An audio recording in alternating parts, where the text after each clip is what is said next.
the most likely business model that has to do with AI is taking an open source foundation model like LAMA, which is the Meta open source system, which is used everywhere now, right? Almost every startup uses it, even large companies.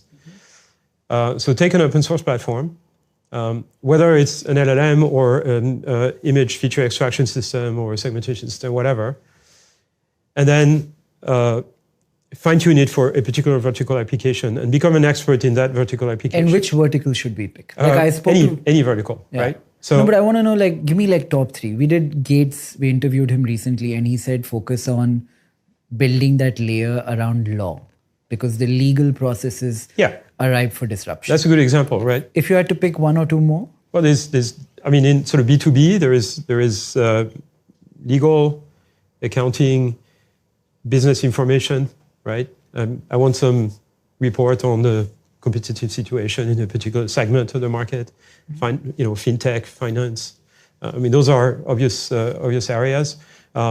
LLMs, information system that give you all the private information inside a company so that any employee can ask any question about anything, administrative or whatever, and you get the answer. You don't have to plow through like multiple internal websites and information systems. So that's certainly a good thing. And I think there is a lot of work there in basically companies that can fine-tune models for particular verticals. And then there is other markets that are more consumer assistance for various things. For education, there's not a huge amount of money there unless you can get contracts from the government.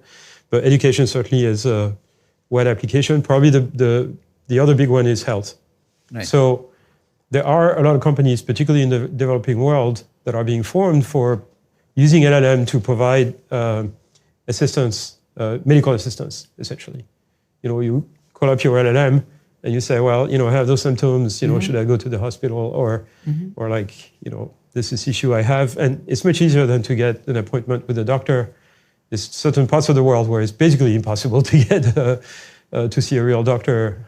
You have to travel to a city or something. So I think that would be useful.